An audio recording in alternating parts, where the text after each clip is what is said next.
les géraniums vont fleurir comme jamais. Ils couvriront tout votre balcon ou votre terrasse. C'est un engrais simple qui ne coûte rien. Plus besoin d'acheter des engrais coûteux.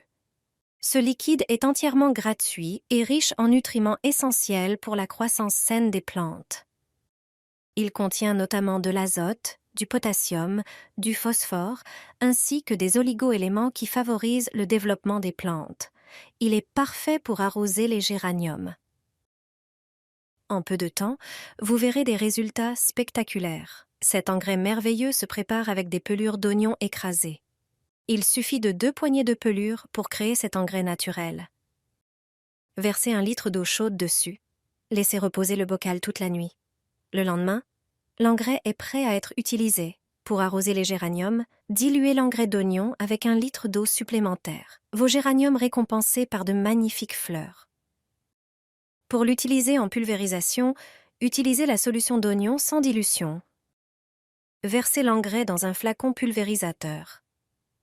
Le décocté d'oignon agit comme un répulsif naturel contre les parasites. Son odeur forte éloigne les insectes indésirables tout en étant sans danger pour les plantes et l'environnement. Il est excellent pour lutter contre les pucerons. Utilisé régulièrement, il garantit une protection totale.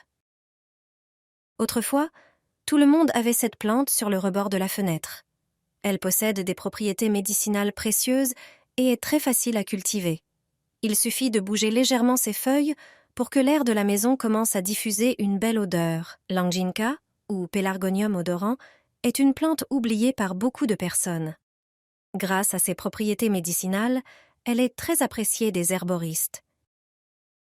Elle peut être utilisée pour traiter les rhumes, les inflammations et les migraines. Dans cette vidéo, je vais te montrer comment l'utiliser. Place une feuille de cette plante dans ton oreille.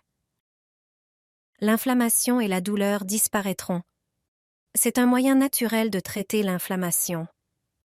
Elle tue les bactéries et les virus tout en réduisant les gonflements. Elle a un effet analgésique et anti-inflammatoire.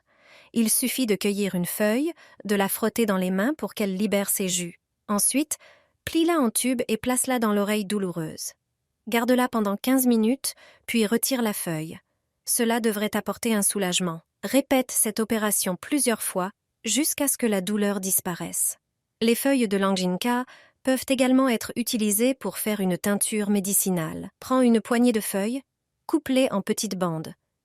Cela permettra aux feuilles de libérer leur jus. Mets-les dans un bocal et couvre-les avec une tasse de vodka. Mélange bien et laisse reposer pendant 2 semaines dans un endroit sombre et frais. N'oublie pas de secouer le bocal tous les jours.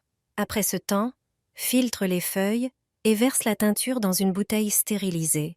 Cette teinture est utilisée pour traiter les douleurs rhumatismales et les rhumes.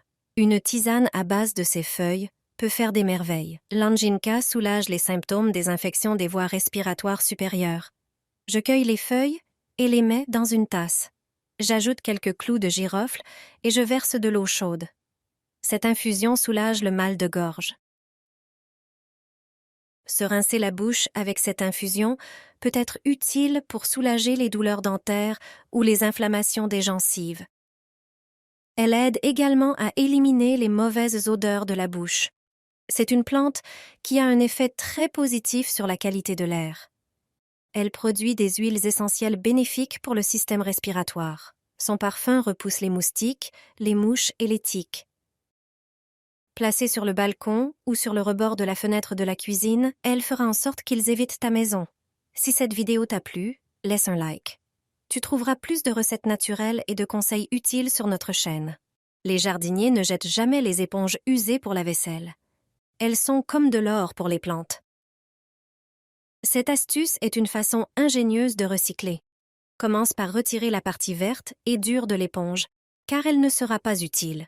Coupe ensuite l'éponge en petits morceaux avec des ciseaux. Une seule éponge suffit pour obtenir une bonne poignée.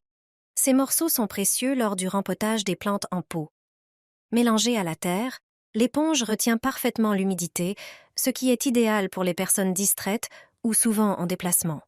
Avant de replanter dans un pot plus grand, dépose des morceaux d'éponge au fond, ajoute du terreau et installe la plante.